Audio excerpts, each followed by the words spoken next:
চুয়াডাঙ্গা থেকে আছেন সহকর্মী মানিক আকবর।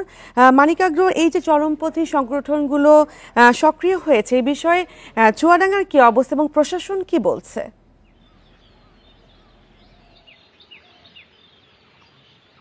এই ঝিনেদার এই ঘটনার পর থেকে আসলে চুয়াডাঙ্গার রাজনৈতিক মহল, সচেতন মহল তারা বেশ চিন্তিত। তারা যেটা বলছেন সেটা হলো দীর্ঘদিন এই অবস্থা বন্ধ ছিল। তার কারণ একসময় চুয়াডাঙ্গা ছিল রক্তাক্ত জনপদ। এখানকার জনজীবনে অস্থিরতা ছিল, খুন গুম অহরহ ঘটত, যেটা প্রত্যেক রাতেই ঘটত এবং সকালে সাধারণত মানুষদের খোঁজ নিতে দেখা করে কিংবা গুলি করে হত্যার ঘটনা ঘটেছে না। এবং সেই সময় যেটা হতো সেটা হলো দায়িত্ব স্বীকার করা হতো বিভিন্ন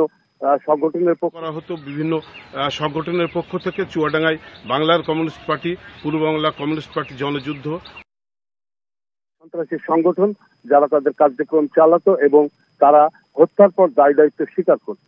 এই দায়িত্ব স্বীকারের ব্যাপারটি কিন্তু দীর্ঘদিন ছিল না। হঠাৎ করে এই ঝিনেদার হত্যাকাণ্ড, 3টি হত্যাকাণ্ডের পর দায়িত্ব স্বীকারের মতো ঘটনা ঘটার কারণেই মূলত আতঙ্ক বিরাজ করছে এখানকার মানুষের মনে। এবং তারা মনে করছেন যেহেতু চুয়াডাঙ্গা, ঝিনাইদহ, মেহেরপুর, কুষ্টিয়া একেবারেই পাশাপাশি জেলা এবং এই জেলাগুলোতেই একসময় অতীতে সন্ত্রাসী যে কর্মকাণ্ডগুলো চলেছে, সে কারণে সঙ্গত কারণে এখানকার মানুষের মনে একটি ভীতি এসেছে।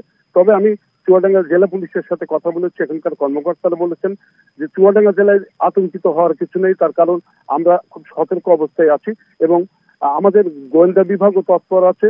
এমন কোনো খবর পুলিশের কাছে নেই যাতে এখানে বড় ধরনের কোনো অপ্রীতিকর ঘটনা ঘটতে পারে। বিশেষ করে যারা সন্ত্রাসী সংগঠন, চরমপন্থী আত্মগোপনে থাকে এবং অস্ত্র নিয়ে বেরিয়ে আসে, এই রকম প্রেক্ষাপট চুয়াডাঙ্গাতে নেই বলে মনে করছেন পুলিশের পক্ষ থেকে বলা হচ্ছে।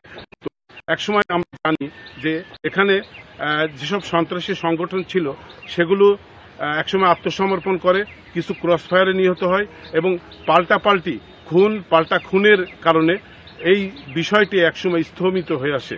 তবে হঠাৎ করে এই ঘটনাটি ঘটে যাওয়ার কারণে, ঝিনেদার ঘটনাটি ঘটে আলোচনা শুরু হয়েছে এবং সচেতন মহল মনে করছেন তারপরেও এখানে সতর্ক থাকতে হবে।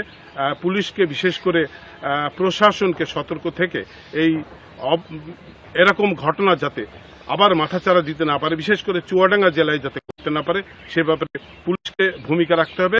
রাজনৈতিক মহল এবং অন্যান্য সুধী মহলদের, তাদেরকেও পুলিশকে সহযোগিতা করতে হবে, এটাও অবশ্য প্রত্যাশা করছেন চুয়াডাঙ্গার পুলিশ।